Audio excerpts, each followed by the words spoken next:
जापानियों ने पूरी तरह से तबाह कर दिया। अमेरिका पूछा मारा क्यों था हमारा तुमसे क्या दुश्मनी?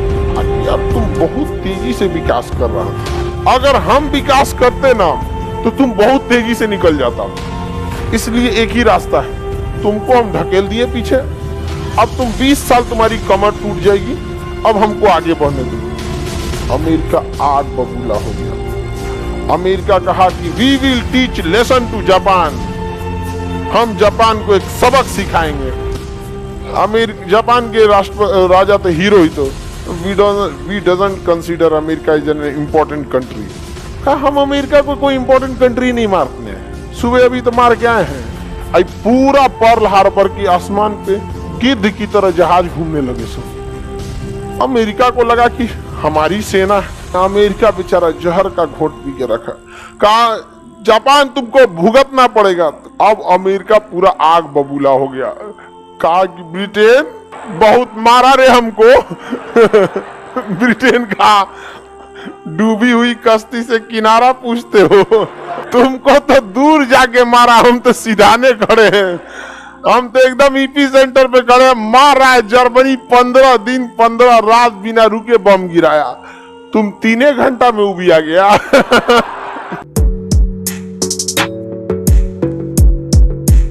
ब्रिटेन की एयरफोर्स भी क्या हो गई थी, हार चुकी थी।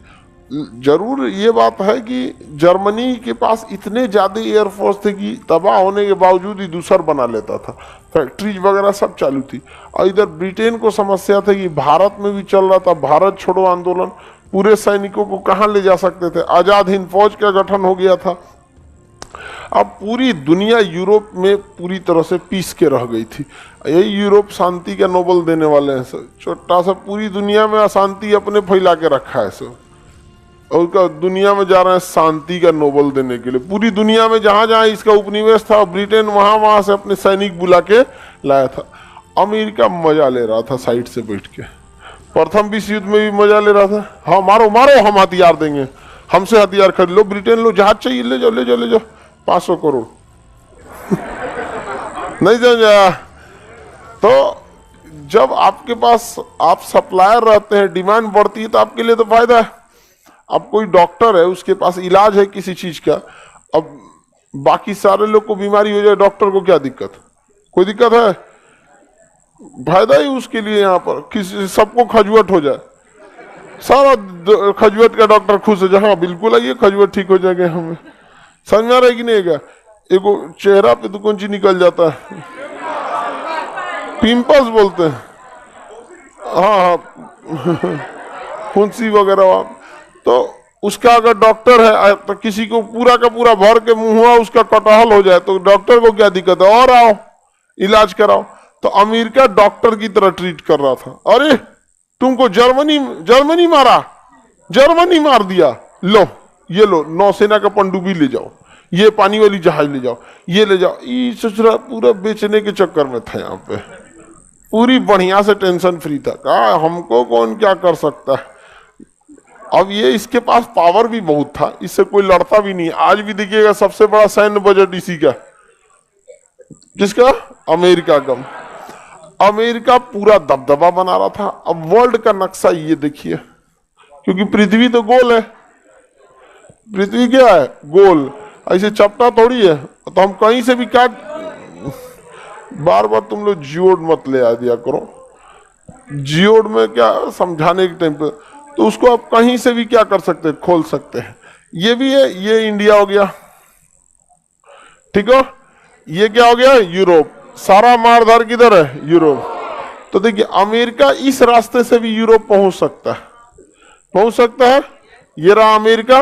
कौन सा महासागर पार करेगा? प्रशांत महासागर। प्रशांत महासागर पार करके रूस पार करके कहां जा सकता है? यूरोप।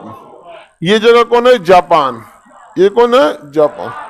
और अमेरिका यहां से भी, ये भी रास्ता है।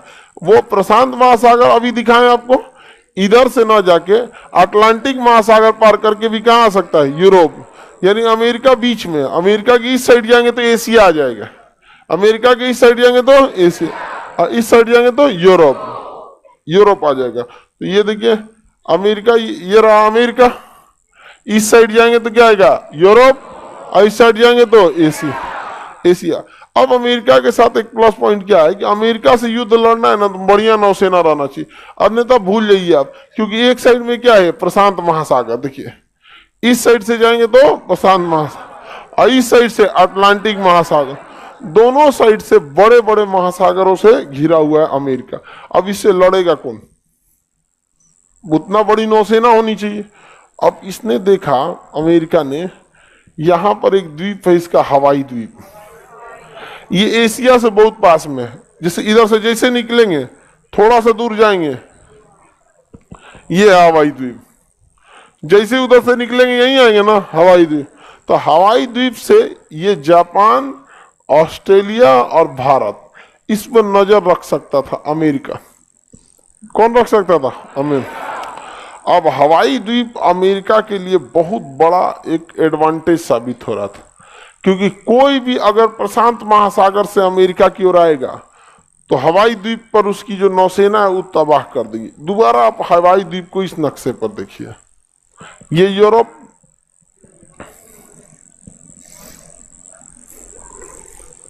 आप लोग को समझ में आता है ये सब लड़ाई झड़े।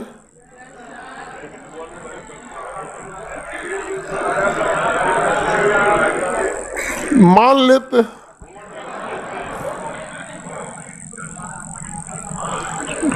लड़की सोच रही है कब मार खत्म हो, तो बाप रे कितना किचाइन हो गलू। हाँ, ये जगह कौन सा जगह, ये यूरोप। सारा ईपी सेंटर यही है यूरोप, प्रथम विश्व युद्ध का भी ईपी सेंटर, हाँ यूरोप। ये भारत है बेचारा चुपचाप देख रहा था, हम का कोई लो भाई, हमरा उठा के लेके चल गया द्वितीय विश्व युद्ध में। कांग्रेस ने तो त्याग पत्र दे दिया था, जिन्ना खुश हो गया था। इन लोग की देख रहे हैं कि उस समय भारत के सोच देखिए, हमें आजादी दो, जिन्ना कह रहा है कि हमको बांटो। अब पूरी दुनिया जा रही है कि हम कहाँ कब्जा करेंगे। हम लोग बहुत शोषण कर दिया सब यहाँ पे। ये एक जगह कौन है, जापान, ये अमेरिका। इधर अटलांटिक महासागर है, ये अटलांटिक क्रॉस करते क्या आ जाएगा, यूरोप। जैसे अटलांटिक क्रॉस करेंगे क्या आ जाएगा, यूरोप आ जाएगा। ठीक है, अब ये है प्रशांत महासागर, सबसे बड़ा महासागर प्रशांत, और ये उसका हवाई द्वीप। हवाई द्वीप को प्रशांत महासागर का चौराहा कहा जाता है, प्रशांत महासागर का चौराहा। हवाई द्वीप पर किसका नौसेना थी, अमेरिका की नौसेना थी। अब जापान कहा कि यार ये तो गड़बड़ आदमी है अमेरिका, यहां इतनी बड़ी नौसेना बना दिया है, पूरा भयानक है। और जापान, अमेरिका के पास पैसे थे क्योंकि पूरी दुनिया को हथियार बेचा था। देखिए, जब आप बिजनेस करते तो आपको दो तीन फायदे होते हैं। सबसे पहला कि आपके पास इनकम आता है, दूसरा आपके पास टेक्नोलॉजी आ जाती है। समझ में आया ना। अब जैसे किसी के यहाँ कोई होटल वाला है, उसके यहाँ 10 समोसे बिक रहे हैं, पैसा कम, उसके पास टेक्नोलॉजी भी कम आएगी। किसी के पास 10,000 समोसे बिक रहे हैं, पैसा भी ज्यादा, अब उसमें नया नया फ्लेवर जोड़ेगा। समझ में आ गया कि नहीं आ गया, उसमें अब कुछ कुछ और डाल देगा, उसमें पनीर डाल देगा, उसमें कुछ और डाल देगा, कुछ डाल दे वहां पे। समझ में आ गया कि नहीं आ गया। उसके बाद टेक्नोलॉजी आएगी, जितना ज्यादा आप प्रोडक्शन करेंगे आप में रिफाइन होते जाएगा वो। तो अमेरिका हथियार बेचता था तो पैसे तो आते थे और हथियारों में निपुणता भी चली आती थी। आज हम लोग देखिएगा बढ़िया ड्रोन नहीं बना पाते हैं, लेकिन अब हम लोग बना रहे हैं बहुत बेहतरीन ड्रोन। तो हम लोग के पास अभी रिफाइन नहीं है। अमेरिका इतना हथियार बना लिया कि उसके पास टेक्नोलॉजी बहुत जबरदस्त आ गई। समझ में आ गया कि नहीं। और वह यहाँ हवाई द्वीप पर एक जगह था पर्ल हार्बर, क्या नाम था, पर्ल हार्बर पर उस समय उसने दुनिया का सबसे बड़ा सैन्य अड्डा बना दिया और वहां लगभग 150 पानी वाली जहाजों का एक फ्लीट तैयार किया। भारत के पास अभी एगो विक्रांत है, एगो विक्रमादित्य है और बहुत बड़े बड़े तो फ्लीट भी नहीं है हमारे पास।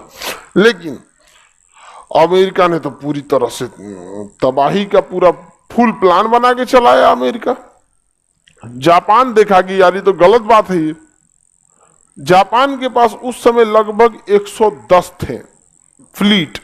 और देखिए कोई भी देश अपनी टोटल फ्लीट, जैसे नौसेना की क्षमता फ्लीट 100% रिवील तो करता नहीं है, काय को करेगा कोई भी देश। लेकिन जापान के पास उस समय लगभग 110 थे और अमेरिका के पास 150। और अमेरिका नेक्स्ट 200 जहाजों का ऑर्डर कर चुका था। जापान देखा कि रे भाई साहब 150 भी है, 200 का ऑर्डर दिया है, 350 हो जाएगा, इसका कहीं युद्ध नहीं है, हथियार बनाइए रहा है, इसको रोकना जरूरी है, इसको रोकना जरूरी है। जापान कहा कि खिलाओ वो, क्या वो खेला। जापान कहा कि ना होगा हमसे। जापान ने अपनी नौसेना लाया और यहां लेके गया कहां पर, पर्ल हार्बर पे। अब मारा, सुबेरे 7 बजे से बम मारना चालू किया। विमान वाहक पोत होते हैं, जहाज जिसके ऊपर लड़ाकू, पानी वाली जहाज होती है जिसके ऊपर रनवे बना होता है, वहां से छोटी जहाजें टेक ऑफ करती है। लड़ाकू जहाजें जो होती है ना वो छोटी होती है साइज में। लड़ाकू जहाजें साइज में क्या होती है, छोटी होती है, जिस वजह से वो इजीली टेक ऑफ कर सकती हैं और ले जाके बम भर भर के लगी सब गिराने। और पूरा देखते देखते देखते 7 दिसंबर 1941, 7 दिसंबर 1941 अमेरिका ने पर्ल हार्बर पर सुबह 7 बजे दस्तक दिया। लोग बरस कर रहे थे। नहीं, यहाँ जापान नहीं, यहाँ पे पर्ल हार्बर पे सैनिक क्या कर रहे थे, बरस कर। कोई अखबार पढ़ रहा था, कोनो बतिया रहा था टेलीफोन पे समझ में आ गया कि नहीं आ गया, कोई कुछ कर रहा था, कोई सफाई कर रहा था। पूरी पर्ल हार्बर में आसमान में जहाज दिखने लगा। अरे ये किसका जहाज है। और इतनी बेहतरीन ढंग से उन्होंने आक्रमण किया था पर्ल हार्बर पे, पूरी प्लानिंग के साथ। जैसे कोई नक्शा है, ये पर्ल हार्बर 5 गो गांव के बराबर अकेले, इतना छोटा सा तो होता नहीं है यहाँ पर। अब उसके अलग अलग एरिया होता है। यहाँ पर एमुनेशन एरिया होता है, यहाँ पे हथियार रखे होते हैं।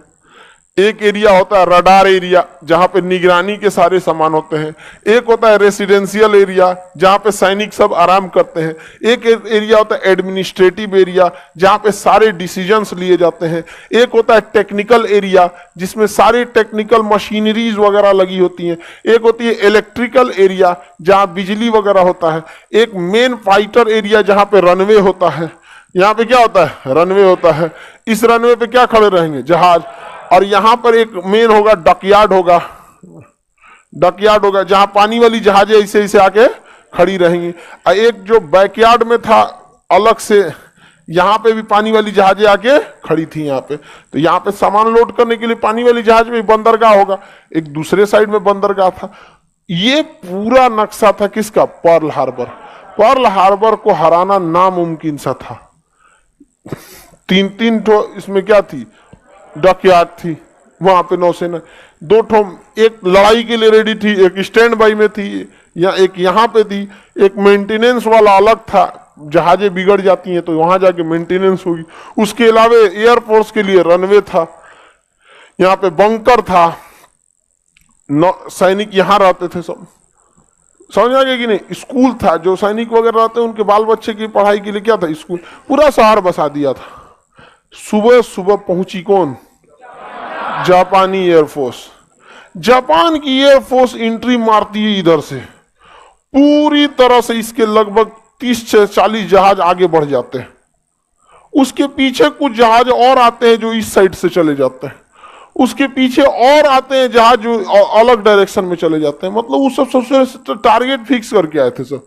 हम आगे चाहिए तो दुबे जी तू स्कूल उड़ाइयो, पूरा प्लान बना के। सारे पायलट के पास नक्शा था, कौन सा बिल्डिंग किस पायलट को उड़ाना है। और सबके पास होता कंफर्म करने के लिए, अगर तुमको गोली लग गई तो तुम्हारे बदले में इसको कौन उड़ाएगा। मतलब एक टारगेट, दो जहाज। और उसी हिसाब से घुस गए कि जिनको ये उड़ाना है वो पहले घुस गए। ऐसे नहीं कि बकलोल की तरह अरे हमला करो, धाए धाए मार दिया इसको, इधर मार, पूरा बवाल हुआ, वो सब रेडी हो गया, सब कुछ नहीं। पूरा एरिया के हिसाब से वो रनवे से उड़ान ही भरे थे, इस हिसाब से जापानी सब इस हिसाब से उड़ान भरे थे कि जिसको अंदर हमला करना है वो पहले उड़ान भर लिया, जिसको बीच में करना है था बाद में आया, जिसको इधर करना था यहाँ पे। आई पूरा पर्ल हार्बर के आसमान पे गिद्ध की तरह जहाज घूमने लगे सब। अमेरिका को लगा कि हमारी सेना स्वागत के लिए आई है, हमें कौन क्या कर सकता है, अमेरिका है हम, अमेरिका है हम। जब मारना चालू किया वहां से बम गिराना ना, अफरा तफरी हुआ तो फोन तक नहीं कर पाए थे ये लोग, फोन नहीं कर पाए थे। सबसे पहले आके टेक्निकल एरिया उड़ाया था, दाएं पूरा मशीन उधिया गया, टावर हेलो हेलो जा, यहाँ पे इलेक्ट्रिसिटी मारा उधिया गया, यहाँ पर दूसरा आते रनवे पे बम गिरा दिया, यहाँ पे कोई जहाज अब नहीं उड़ेगी, टुकुर टुकुर देखो। अब जहाज का पायलट लेके कर रहा है, हम क्या करें, इंजन स्टार्ट करके दूर दूर दूर दूर कर रहा है, मारा सब आया रनवे उड़ा ले, अब जहाज लेके कर दे रहे हो यहाँ पे, अब क्या कर सकते हैं। यहाँ पे जहाज को गोली से मारे थे सब जापान वाले, कहा तो उड़ पाएगा नहीं, तुमको बम का लिए जियान करे तुम्हारे पे। जियान मतलब समझता, डिस्ट्रॉय, बर्बाद, बर्बाद नहीं करना चाहिए, समझ में आ गया कि नहीं आ गया। तो जियान जो है वो जियान भाषा अपनी है और बर्बाद कर देना भी भाषा है एक ठो, समझ में आ गया कि नहीं। किसी को कोई दिक्कत, आगे बढ़े। तो पूरी तरह से जापान वाले कहां घुस चुके थे सब, पर्ल हार्बर पर। एक एरिया थी, एक जहाजों का ग्रुप था जो एक एरिया में घुसा, दूसरा एडमिनिस्ट्रेटिव एरिया पे घुसा, एक तो घुसा रेसिडेंशियल एरिया पे, एक रडार एरिया में 10-15 ठो निकले सब, इलेक्ट्रिकल एरिया पे, टेक्निकल एरिया में, रनवे पे, सारा चीज जो ध्वस्त हो गया, जो तत्काल रिएक्ट कर सकता था वो क्या हो गया, ध्वस्त हो गया। अब पानी में बची नौसेना की जहाजें, समझ में आ गया। ये जहाजें कुछ डॉकयार्ड में लगी थी, कुछ की सर्विसिंग हो रही थी, कुछ रेडी थे अपने मिशन पे जाने के लिए हथियार गोला बारूद से लोड करके, कुछ स्टैंड बाई में खड़े थे कि कभी कुछ इमरजेंसी हुआ तो हम लोग रिस्पॉन्ड करेंगे, कुछ बिगड़े हुए थे उनकी सर्विसिंग हो रही थी। उन्होंने कहा कि एक तो पहले बाद में इलाज हो। तो हाई रेडी कौन है रे जितना लोग रेडी जहाज थे सबके ऊपर बम मारना चालू किया, ये उड़ा दिया, ये उड़ा दिया, ये उड़ा दिया। शाम को जापानियों ने कहा ओके टाटा बाय बाय, चल दिया, मारा पर्ल हार्बर उड़ा के जापानी चल दिए। जापानियों ने पूरी तरह से तबाह कर दिया। अमेरिका पूछा मारा क्यों था हमको, हमारा तुमसे क्या दुश्मनी, आके मारा क्यों हमको। अब जैसे हम ही लोग हैं, हम लोग के ऊपर आके अगर कोई देश कहीं बाहर से आए, केनिया से हम लोग का कोई दुश्मनी है, आके बम मार दे, तो हम लोग पूछेंगे ना आखिर तुम्हें दिक्कत क्या है। कोई दुश्मनी है हम लोग का केनिया से, कोई दुश्मनी नहीं है। आए सिंगापुर धाए धाए बम गिराना चालू करे तो बाद में पूछेगा ना ये सिंगापुर तुमको क्या हो गया भाई, आखिर क्या हुआ है, ये समझ में आ गया कि नहीं आ गया। तो जापान से पूछा अमेरिका यार किए क्या थे हम, ये बताओ तुमको। कहा यार तुम बहुत तेजी से विकास कर रहा था, हमको ये देखा नहीं गया। अगर हम विकास करते ना तो तुम बहुत तेजी से निकल जाता, इसलिए एक ही रास्ता है, तुमको हम ढकेल दिए पीछे। अब तुम 20 साल तुम्हारी कमर टूट जाएगी, अब हमको आगे बढ़ने तुम। अमेरिका आग बबूला हो गया। अमेरिका कहा कि we will teach lesson to Japan, हम जापान को एक सबक सिखाएंगे। जापान के राजा तो हीरो ही, तो we doesn't consider America is an important country. कहा हम अमेरिका को कोई इंपॉर्टेंट कंट्री नहीं मारते हैं, सुबह अभी तो मार के आए हैं। इसमें अमेरिका, ये जो जापान के जहाज जो पायलट थे उनका जब एम्यूनेशन खत्म हो गया था, गोली, तो जब सारा बम्बार्डमेंट कर दिए सब ना, तो अब बच गए कौन, सैनिक लोग। तो खोज खोज को गोली मार रहा था जहाजिया पे से, जहाजिया नीचे ले आके चला हो गोली और भागता मार ध मारा, सब पूरी तरह से ध्वस्त कर दिया। जब गोलियां खत्म हो गई थी तो इन लोग का ये अपनी जहाज ले आके और लड़ा देते थे सब। कामाकाजी बोला जाता था उनको। क्या कहा जाता है? कामाकाजी। जापानी सब इतने ज्यादा, आज भी सबसे ज्यादा देश के प्रति समर्पित जापानी रहते हैं सर। 110 साल की एज में भी वो पेंशन नहीं लेते हैं, जबकि जापान के लोगों को पेंशन दिया जाता है, लेकिन जापान का ज्यादातर व्यक्ति अपना पेंशन देश के लिए लौटा देता है। और जापान के लोग आज भी 110 साल की एज में भी बिजनेस करते हैं, कुछ ना कुछ काम करेंगे यहाँ पर। आप देखिए